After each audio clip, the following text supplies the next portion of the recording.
I'm Tracy Sabol. Tonight on EWTN News Nightly, dire situation. The UN staff in Gaza say they feel abandoned by the international community. They still cannot understand why, after 17,000 people having been killed, after the almost entire population having been displaced, that we still cannot agree on ceasefire. Protecting the unborn. Pro-lifers fight for the right to life in 3 states this week. How they plan to stand against the Supreme Court. A double-edged sword. The FDA approves a remedy for a life-threatening disorder. We weigh the ethical concerns. And 800 years in the making. The Vatican celebrates a beloved tradition and a monumental anniversary this Christmas. These stories and more tonight. From EWTN, the Global Catholic Network, this is EWTN News Nightly.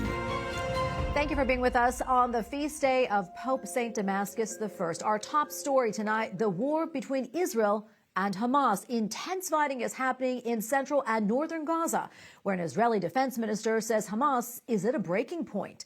Meanwhile, ground fighting has begun in southern Gaza, and there are new tensions on the Israel-Lebanese border. This as the humanitarian situation continues to worsen. The UN General Assembly will resume its emergency session on Tuesday after the United States vetoed a UN Security Council resolution on Friday calling for a humanitarian ceasefire.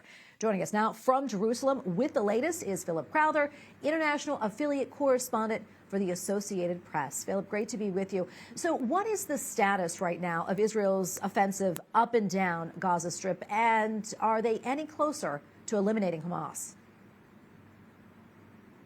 Well, there are Israeli soldiers on the ground in both of Gaza's largest cities. That is, first of all, Khan Yunis in the south. That is Gaza's second largest city, and that is where the Israeli military opened its new ground offensive at the beginning of the month. But they are also still fighting to get control of Gaza City, and all around them are still civilians. Despite there having been evacuation orders from the Israeli military, there are thousands of civilians in the north as well. They are still in their homes, they are in UN shelters or in hospitals where they hope they are safer. But essentially, the civilians of the Gaza Strip are being pushed further and further south to places that were supposed to be safe for them, but the conclusion from most residents and most humanitarian aid organizations also on the ground is that nowhere is safe in the Gaza Strip right now. There is still heavy Hamas resistance in all parts of Gaza, in the north as well. That is where ground troops entered all of 6 weeks ago already.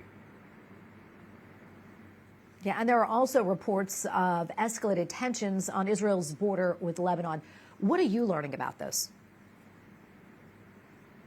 Well, there's always been this fear that things could escalate, that another front in this war could open up. It's in fact the Biden administration that is making this clear every single day, that they really don't want this conflict to escalate into other parts of Israel or indeed other countries that border Israel.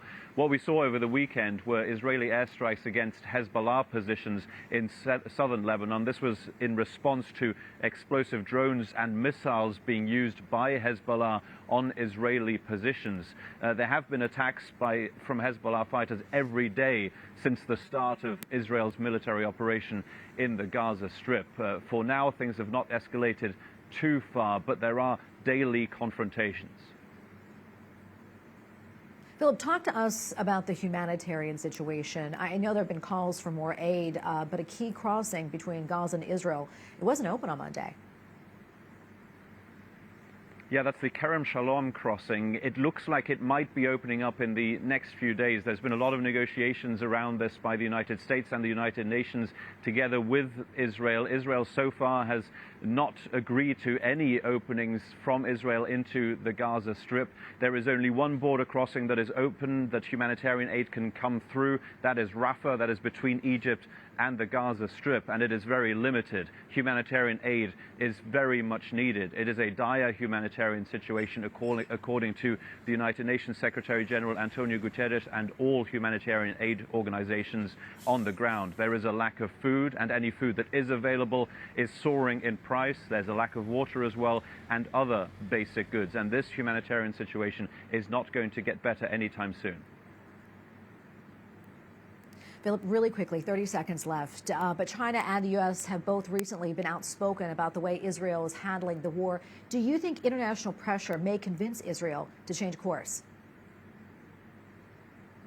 Well, it's very unlikely. There has been quite a lot of pressure over the last few days and weeks, and it might be very visible when it comes to a Tuesday vote during this emergency session at the UN General Assembly. I think what you'll see is a vote for an immediate ceasefire, with the likes of Israel and the United States most likely voting against it, thereby showing again how they are pretty isolated diplomatically. So that is not a way that a ceasefire is going to be put in place. Okay, Philip, thank you so much. We appreciate it. Several dozen pro-Palestine protesters calling for an end to the war in Gaza were arrested inside the Hart building of the U.S. Capitol complex today.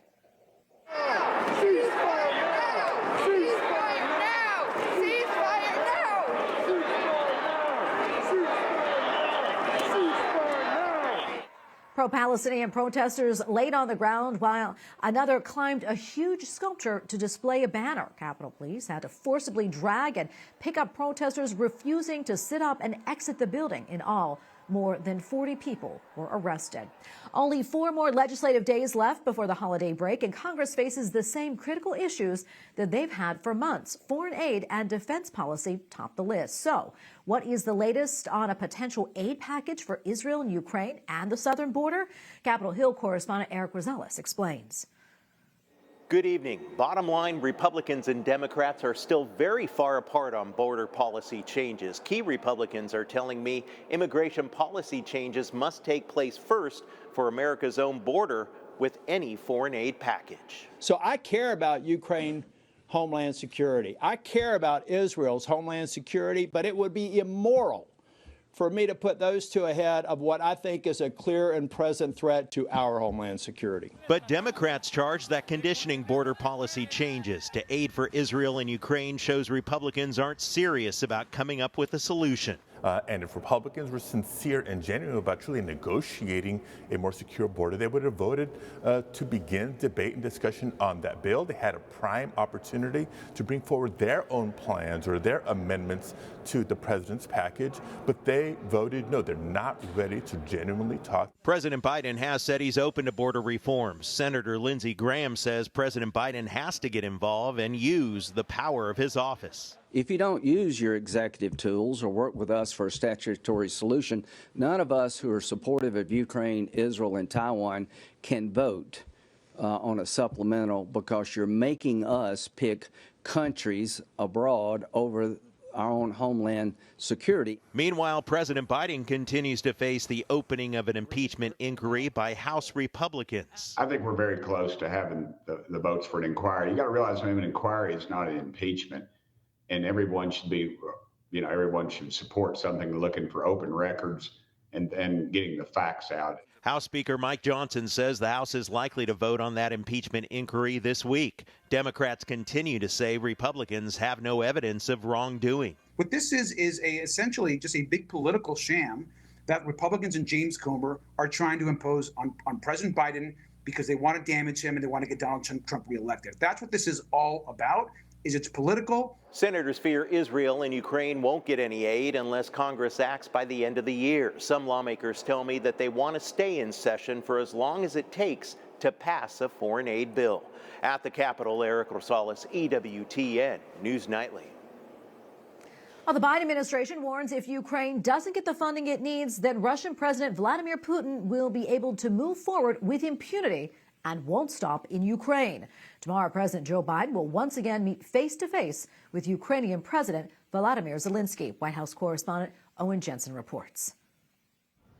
The White House says President Biden invited Ukraine's President Zelensky here tomorrow, quote, to underscore the United States' unshakable commitment to supporting the people of Ukraine as they defend themselves against Russia's brutal invasion.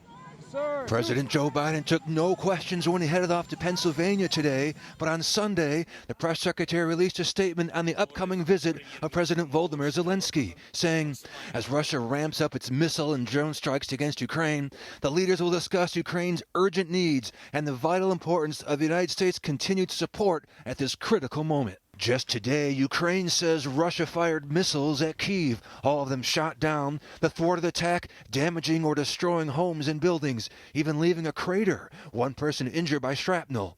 President Zelensky spoke today at the National Defense University in Washington, D.C., saying in no uncertain terms, Vladimir Putin must lose. Russia is set on more than just Ukraine's land, resources, or our people. It won't be satisfied with just a part of Ukraine or even all of it. Ukraine is just a stepping stone for Russia. Meanwhile, in Philadelphia, President Biden announcing a $22 million grant for firefighters. And starting today, for the first time in nearly 15 years, this neighborhood once again has a ladder company on call 24 hours a day, 365 days a year, ready to keep them safe. And in the 2024 race, President Biden faces an uphill battle in his re-election bid. A Wall Street Journal poll has former President Trump beating Biden by 4 points. Trump also has a clear edge against his Republican rivals in Iowa. A new NBC News poll shows Trump's lead in the state growing to 51%. And CNN is also out with a new poll showing Trump beating Biden in Michigan and Georgia, 2 key states. Now back to the Biden-Zelensky meeting set for tomorrow. The National Security Council says President Zelensky will update the U.S. on the current battlefront conditions in Ukraine. Also, the two leaders will discuss the current contentious negotiations on Capitol Hill over more funding for Ukraine. At the White House, Owen Jensen, EWTN News Nightly. Our special counsel Jack Smith is asking the Supreme Court to decide quickly on whether former President Donald Trump can be prosecuted on charges related to the 2020 election. A federal judge had ruled that the case could go forward, but Trump suggested he would ask a federal appeals court to reverse that decision. Smith skipped over the appeals court and asked the nation's highest court to take up the matter. The justices are not scheduled to meet again until January 2024. This week, Supreme Courts in 3 different states will be hearing arguments weighing pro-life rights. The cases in Arizona, Wyoming, and New Mexico will determine abortion access. The host of Pro-Life Weekly, Prudence Robertson, is here now to explain. Prudence, great to see you. Arizona's state Supreme Court is set to review a historic abortion case. What more can you tell us about this? Yes, well, actually, there are 2 abortion pro-life laws on the books in Arizona, and the Supreme Court will be considering which fragments of both of those laws they might allow to stand. Currently, judges have determined in Arizona that these 2 pro-life laws apply to 2 different sets of people in the state. The 15-week ban that limits abortions in Arizona applies to doctors, they say, and a near total ban on abortion applies to non-doctors in the state. And this is pretty confusing, but what it essentially translates to is that doctors can still perform abortions in Arizona up to 15 weeks when we know unborn babies feel pain in the womb. But on top of that, because of that near total ban applying to non-doctors, it's harder for women earlier in pregnancy to obtain dangerous abortion pills by mail if they don't want to have to go into an abortion clinic or see a doctor to have an abortion. So the Supreme Court will be deciding which fragments of those laws they might uphold, as I said before. And 2 pro-life Arizonans, a doctor and an attorney, are standing in defense of the pro-life laws there. Prudence, I want to talk about Wyoming now. A suit there involves 2 Republican lawmakers and a pro-life organization. Tell us what's happening there. Yes, well, those 2 pro-life state lawmakers are actually asking the court to provide them standing in the case to defend these pro-life laws. Both of them are common sense laws. One of them bans all abortions, except in the cases of rape and incest, if the life of the mother is at risk, or if the child might be born with a disability. And the second law would, again, restrict dangerous chemical abortions from being sent through the mail. So in order for those laws to be given a chance to stand in Wyoming, they're currently being blocked by lawsuits put forward by pro-abortion activists. In order for those laws to be given a chance, someone has to be given the opportunity to defend them. That's what those pro-life state legislators are fighting for at the court this week. Prince, before we wrap up, the state of New Mexico allows abortions, but some local ordinances have instituted their own de facto laws. What can you tell us about that? Yes, that's right. So there is a federal law known as the Comstock Act that bans all mail order items that might facilitate an abortion. And pro-life locals in New Mexico have issued local level ordinances to restrict chemical abortion pills from being sent through the mail, despite the fact that New Mexico does allow abortions through all 9 months. So the state Supreme Court is debating whether or not those local ordinances stand up against that state law by citing this federal Comstock Act. And I should also note that the pro-abortion Attorney General in New Mexico, as an aside, is trying to work around and find a loophole to include a so-called right to abortion in New Mexico's state constitution. So we're continuing to track that as the court debates these local ordinances. All right, Prince, thank you so much for weighing in. We appreciate it. Thanks, Tracy. Turning now to the Lone Star State, where a pregnant woman, Kate Cox, has left the state to obtain an abortion following a legal battle in the Texas Supreme Court. This came after the court temporarily blocked the 31-year-old Cox from getting an emergency abortion after a lower court ruled last week that she could. Cox is 20 weeks pregnant. She was told that her baby is at high risk for trisomy 18. That is a chromosomal condition associated with a number of abnormalities. Her lawsuit claims that complications in her pregnancy are putting her life and future fertility at risk. We have a lot more still to come here on EWTN News Nightly, including... You can't really justify spending that amount of money on just one individual if you're going to try to save, many, many people out there. It is a life-changing treatment, but just how many people will be able to afford it? More on that. And the president of the University of Pennsylvania resigns. Why Harvard's president could be next.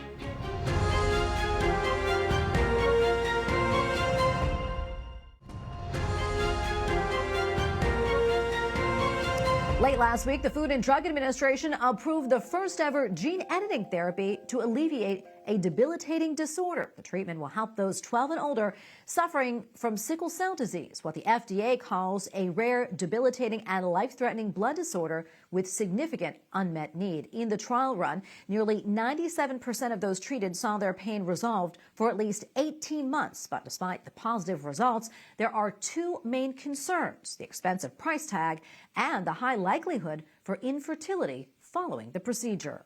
Joining us now to talk more about this is Dr. Joseph Meanie, president of the National Catholic Bioethics Center. Dr. Meanie, great to have you back on. First off, I want to get your thoughts on this groundbreaking treatment.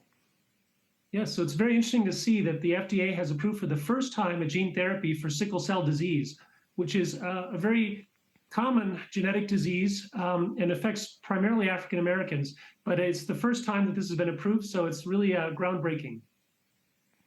And from a Catholic ethical perspective, talk to us about that and what the Church teaches about gene editing therapies. Yeah, so the Church has said since Donum Vitae, really, that gene therapies can be acceptable as long as they're strictly therapeutic. That is to say, that gene therapy is used to treat a genetic disease. There are other people out there who want to do gene therapies to do human enhancement, or they want to do gene therapies that will affect all the future generations, so germline gene editing, affecting human embryos. But this is not the case, right? This current therapy is actually for individuals 12 years old and older, and will affect a very serious disease and try to cure them. So from the Catholic perspective, this is, a very licit therapy and hopefully will be effective. Yeah, and we mentioned earlier that this treatment has a potentially high risk of infertility. Talk to us more about that. I mean, obviously a big concern, especially from a Catholic ethical perspective. Yes. So one of the things that has to be evaluated with any actual treatment is the proportionate benefits and possible side effects. So really what needs to happen with these gene therapies is a lot of clinical trials, which have happened, and more clinical trials to understand what all the potential side effects are in the future and the benefits. And if there is a balance between them, then people could choose it. But of course, this therapy is still experimental in the sense that very few people have gone through it. And there's still going to be studying this for many years in the future. So I would say that every therapy needs to be evaluated from that ethical perspective, right? Is there a proportion between the benefits and the burdens, and also between the costs, because this is a very expensive therapy? Yeah, I wanted to talk a little bit more about that before I let you go. I mean, that really is a big concern. Even with health insurance, it comes with a hefty price tag. Right. It seems that some of these therapies will cost between $2 and $3 million per person, which is, of course, astronomical. But I think you have to keep in mind, like the Human Genome Editing Project, right, cost $2.7 billion to map the human genome. And yet today you can map your human genome for only a few $100s. So the price does come down with technological advancements. But I think currently that does kind of put it out of the range of most people, even from an ethical perspective. You can't really justify spending that amount of money on just one individual if you're going to try to save, many, many people out there. Dr. Meanie, thank you so much for your time and insights. Always appreciate it. God bless. Thank you. The president of Harvard's job hangs in the balance as a meeting of the Harvard Corporation today could decide her fate. President Claudine Gay received support from some faculty on Sunday, saying that her job security should not be decided based on some poorly worded remarks during her congressional testimony on anti-Semitism. This follows the resignation of the University of Pennsylvania president Liz McGill after mounting blowback from donors and lawmakers alike for not strongly condemning anti-Semitism at the same congressional hearing. Following McGill's resignation, U.S. Representative Elise Stefanik said, quote, "One down, two to go." Up next on EWTN News Nightly, credible witnesses. Pope Francis tells us how, like John the Baptist, we can become a voice in the desert. Plus, paying tribute, why this year's Vatican nativity scene is attributed to St. Francis of Assisi.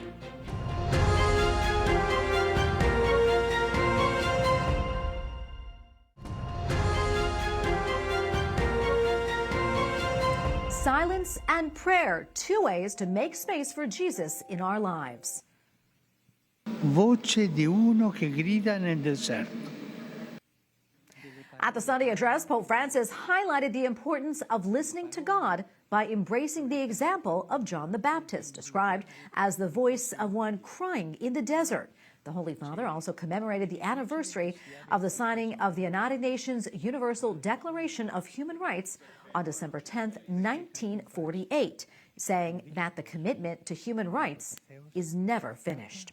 And finally tonight, the Vatican unveiled its annual Christmas tree and nativity scene, which pays special tribute to the origins of the beloved tradition on its 800th anniversary.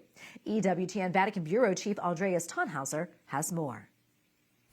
The nostalgia for silence and prayer, this is what a nativity scene should awaken in all of us, as we live our often so hectic lives, said Pope Francis before the inauguration of the life-size depiction of Christ's birth in St. Peter's Square here in Rome.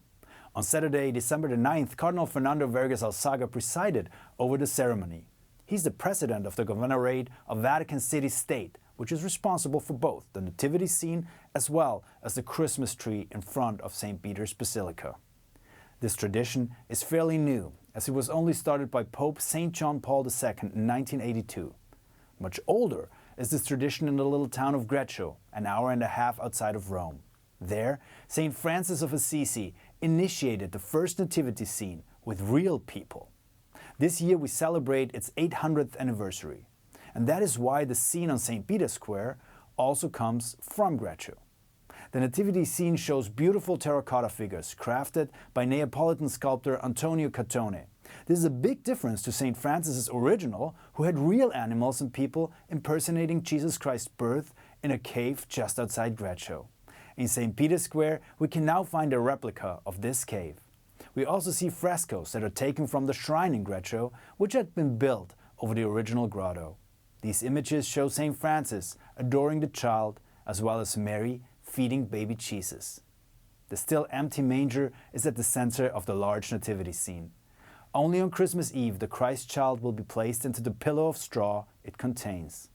There are Mary and Joseph, the cow and the donkey, as one would expect from a real nativity scene. But there's also St. Francis and some of his brothers shown right next to the manger. It's a real tribute to the founder of the Franciscans and inventor of the nativity scene. The large Christmas tree right next to the scene comes from the northwest of Italy. It's an 80-foot tall fir. The town of Macro donated the tree and adorned it with edelweiss flowers native to the Alps from where the tree was taken. After Christmas, its wood will be used to make toys for children in need, something very important to Pope Francis.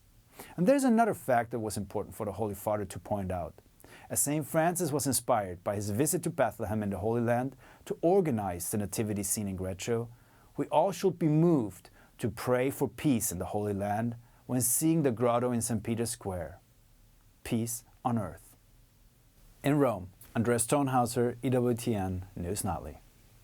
And we thank you for watching tonight. Remember, you can follow us on social media, Facebook, X, and Instagram at EWTN News Nightly. I'm Tracy Sabol. Good night, and God bless.